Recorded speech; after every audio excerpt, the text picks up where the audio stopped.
Cancer, ito po ang ganap sa inyo sa kalahating buwan ng September. Ito ay sa September 1 hanggang September 15. Okay, simulan na natin. Ano ang ganap sa mga Cancer sa kalahating buwan ng September?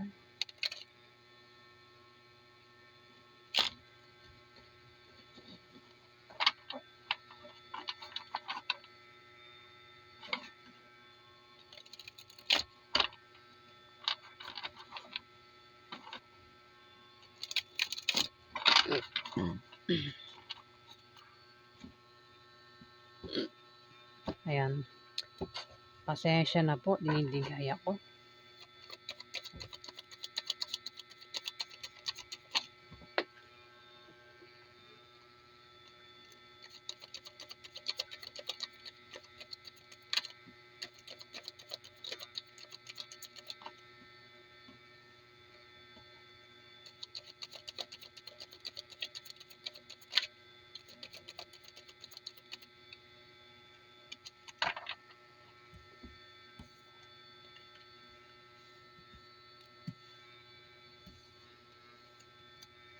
Ikaw ito, Cancer. Queen of Cups. May Two of Cups dito. Meron ka daw karelasyon na malakas ang atraksyon nyo sa isa't isa. Ito, Two of Cups. Gandang-ganda, puging-pugi sa isa't isa, no? Maaari din na magkaroon ng attraction. Pwede rin. Baka kayo ay magkaibigan, magkasama sa trabaho, sa negosyo, at baka magkaroon ng attraction sa inyo sa karating buwan ng September, ma-in love sa isa't isa. Kasi nabanggit ko siya, no? Maaari din na kung kayo ay magkahiwalay nito, ito ba ay asawa mo, boyfriend mo, girlfriend mo, Cancer, maaaring magkaroon ng reunion sa inyo sa kalahating buwan ng September.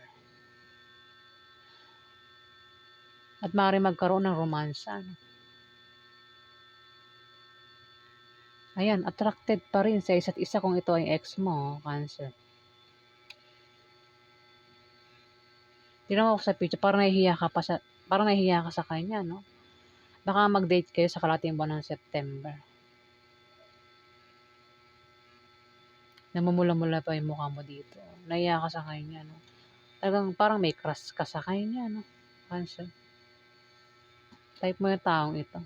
Pwede ito ay ex mo na, asawa mo ngayon, boyfriend mo, girlfriend mo, o pwedeng ito ay bagong manliligaw mo, Cancer. At ikaw ito, isa kang babaeng maalalahanin, mapagmahal, maalaga. Ayan.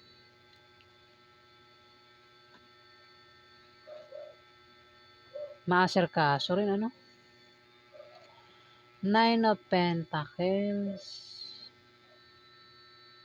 Maaaring meron kang karangyaan o yaman ng dahil sa kasipagan mo, Cancer. O maaaring nakatanggap ka ng mana galing sa kamag-anak mo, o maaaring yan ay promotion o swerte dumating sa'yo. O maaaring ikaw ay nakatanggap ng awards, ng dahil sa kasipagan mo sa trabaho mo o sa negosyo mo. Kung meron ka raw invest, may pagkolekta sa kalahating buwan ng September, maaaring iba sa inyo ay may status sa buhay, Cancer.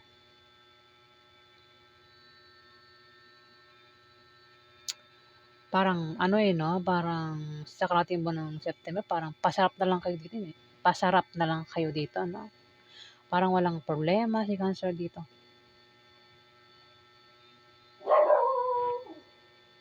Ayan, parang lumilipad sa hangin si Cancer, ano? Maaaring sa kalahating buwan ng September, meron kayong papasyalang lugar na tahimik, kung saan nagiging kayo ay payapa dito, Cancer.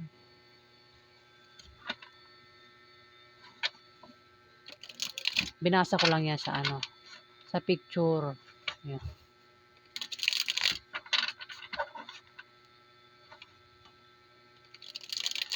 May mga ibon. Ayan. Pwedeng yan ay lugar kung saan maraming tanim. Garden. Ayan. Maraming ibon. Ay iba sa inyo may alagang ibon? O may ibon doon sa lugar na yan?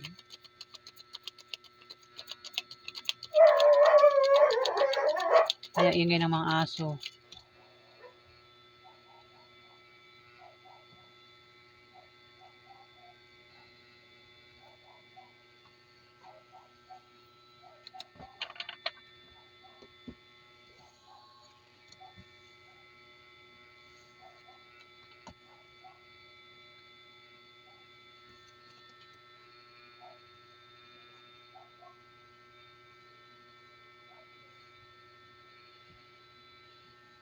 Two of Pentacles nakabaliktad pero wala siyang baliktad. Meron ka raw pagkakabalahan sa kalahating buwan ng September, Cancer. Pwede ikaw ay maging abala, maging busy sa trabaho mo, sa negosyo mo, o maaaring sa loob ng bahay nyo. Maaaring maaari din ang pagkabalahan mo dito ay maging busy ka sa pagpapaganda sa kalahating buwan ng September at gustong-gusto mo yan, Cancer. Siguro yung iba sa inyo mahilig talaga magpaganda, no? Mag-makeup. Pero may dahilan kung bakit, Kasi may mga tao talagang kapag nagpapaganda, may dahilan eh. Meron pinapagandahan. 'Di ba? May pinopormahan.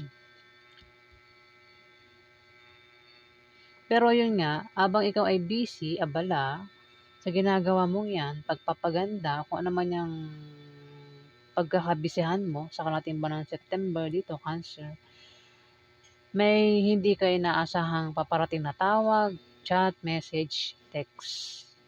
At paghandaan mo yung laman no message na yan dahil maaaring masama yan o mabuti. Cancer. At mukhang mabobroken ka sa kalahating buwan ng September sa marireceive mong yan.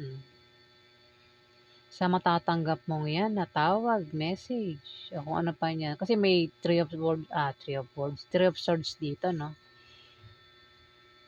Kumbaga may taong mananakit sa'yo dito. Sasaktan yung puso mo, feelings mo, Cancer. At hindi ka makaka-move on sa gagawin ng taong ito sa'yo sa kalahating buwan ng September. Pwede rin na ito ay kabiguan sa mga plano mo. Ayan. Maaaring hindi nangyari yung plano mo rito. Kaya ikaw ay nabigo dito. Nasaktan ka. Cancer. Oh. Ace of Pentacles. Ito ay new beginning sa kalahating buwan ng September, Cancer.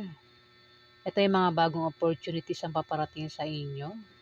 Pwede ito yung mga bagong trabaho, bagong love life, bagong negosyo, lahat bago. Ayan. Pwede rin pagsilang ng sanggol.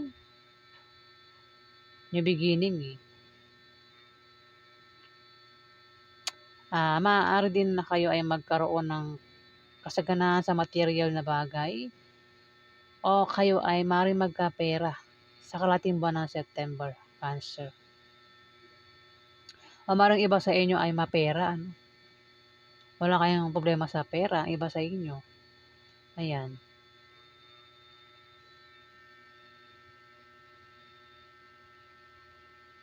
Kung titignan mo sa picture, parang ikaw ay nag-perform dito. Kapalit ang pera, Cancer. Ayan. Dapat yung Two of Cups eh. Kasi meron ka daw, rito, karelasyon, maaaring ito ay katagpo mo, ka-reunion mo sa kalahating buwan ng September, at maaaring magkapera ka, Pwede manggaling dyan yung pera mo. Pwedeng alokin ka nito ng pag-ibig. Pwede magkaroon ng pagbabalikan kung ito ay ex mo. Pwede rin,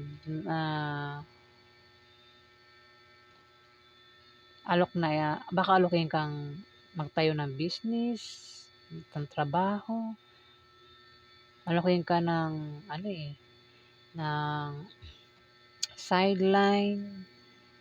Ako na pa pwedeng i-alok niyan sa'yo sa kalating buwan ng September. Pwede rin kung ito'y manliligaw, baka ligawan ka. Cancer sa kalating buwan ng September. Parang bago pa lang eh, nakikita ko rito kasi malakas yung attraction eh.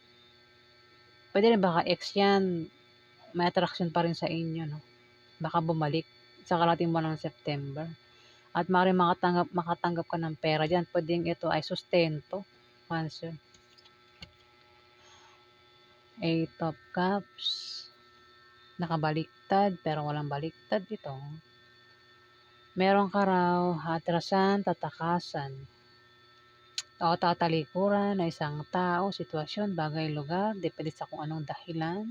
At ang resulta ay pwedeng negative o positive, Cancer. Ikaw nga ito. Kung may mga, pwedeng ex mo na ito. Kung ito ay hindi pa ex, pwede ito ay siya mismo yung asawa mo sa ngayon. O boyfriend mo, girlfriend mo. O boyfriend mo kasi babae kang Cancer. Pwedeng boyfriend mo, asawa mo ito. Na, pwedeng balak mo siyang talikuran na, iwan na, Cancer. Kaya naman dito pwede rin ex mo na rin ito Yung mga picture nyo dito, maring susunugin mo na o ibuburahin mo na sa cellphone mo, Cancer. Para kumbaga ayaw mo na ng alaala sa kanya dito. Kung ex mo na to, kumbaga kakalimutan mo na ng tuluyan ang taong ito, Cancer. Kung sino man yan, pwedeng ex mo na nga yan.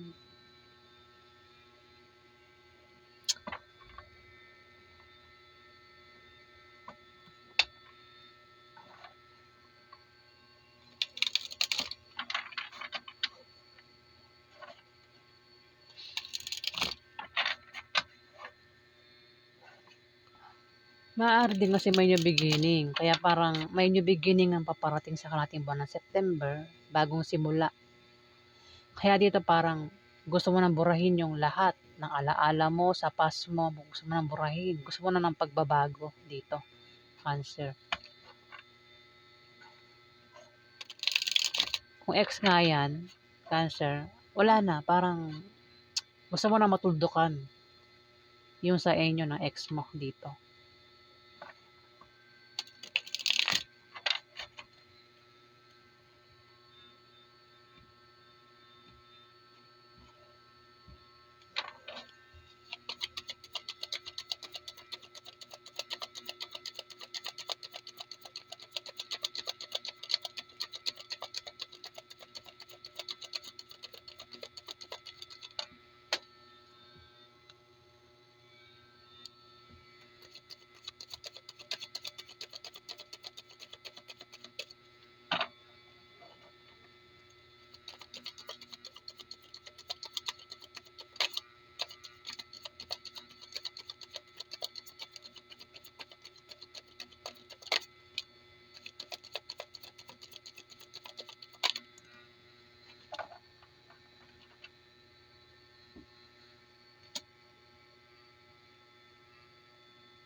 Ten of Wands na nakabaliktad. Mag-ingat ka raw dahil may taong manloloko dito, Cancer. Ingat ka raw sa taong manloloko, sa taong intrigero, at sa taong mapanglinlang. Kasi nakabaliktad yung Ten of Wands. Pwede ikaw din yan, Cancer. Ayan. Pero kung hindi ikaw yan, mag-ingat ka raw sa kalating buwan ng September sa taong intrigero. At maaaring ito ay manloloko rin at mapanglinlang. May dahilan kung bakit niya gagawin yan. Maaaring makasalamuha mo yan sa kalating buwan ng September.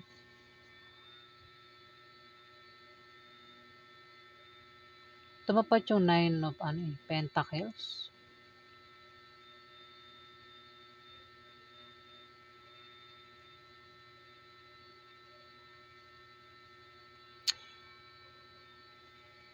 Meron kang pagkakabalahan dito na habang ikaw daw ay abalang-abala sa ginagawa mo,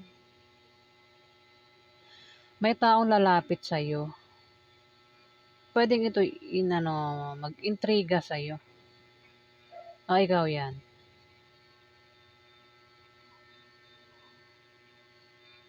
Puwedeng ito ay manloloko din Cancer.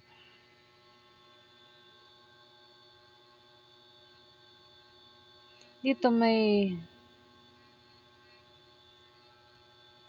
malayo yung meaning niya sa drawing pero yung meaning nito, 8 of Swords. Ang meaning nito, meron kang pakiramdam na ikaw ay nakatali sa isang bagay o sa isang tao at nahihirapan ka na sa kanya.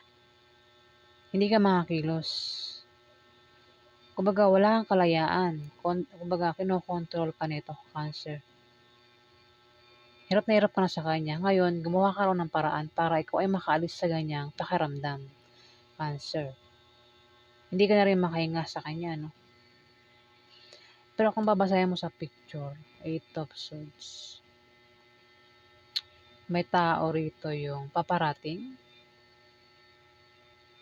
Paparating ito. May kotse pa, parang may kaya.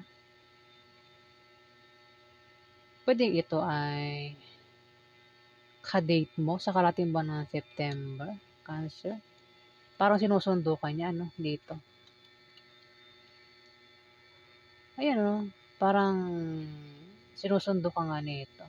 Mukhang kaya pala dito tumupad yung 2 of Pentacles. Dito nag-aayos ka, nagpapaganda ka kasi mukhang may lakad kayo, may date kayo ng taong ito, kaya susunduin ka rito, Cancer.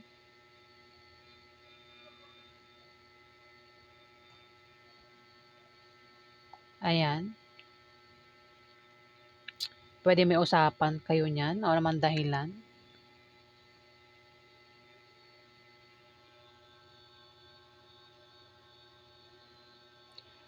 The Emperor, maaaring isang Emperor ang teka, wait lang. Kung susunduin ka nito, kasi 3 of Swords, broken ito eh. May tama masasaktan dito. Pwede ikaw o isang Emperor. Ayan, si Emperor, maaaring ito ay isang taong makapangyarihan at maimpluwensya. Pwede ito yung maniligaw mo, boyfriend mo, asawa mo, tatay mo, uncle mo, boss mo, emperor eh. Mataas na tao ito. Pwede rin na iyan ay kasabwat mo, Cancer. O kung sino pa yan sa buhay mo.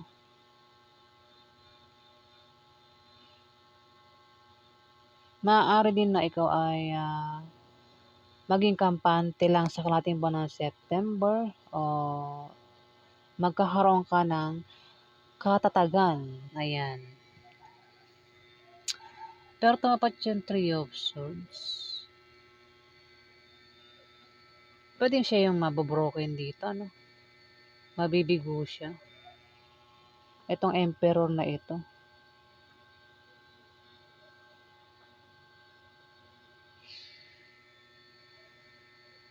Siguro kasi ito naman, tinitignan ko sa may picture pwedeng ito sa kalating buwan ng September,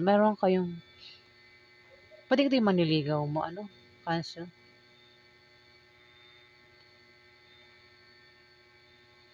Ayan parang pinuntahan ka pa niya rito sa bahay niyo, parang inaantay ka, parang manliligaw nga ito. Pero parang mabobroken siya parang hindi mo siya gusto, Cancer. Hindi mo siya type, tama ba? Ayan. Pero yung taong 'to parang parang may kaya kasi may kotse dito,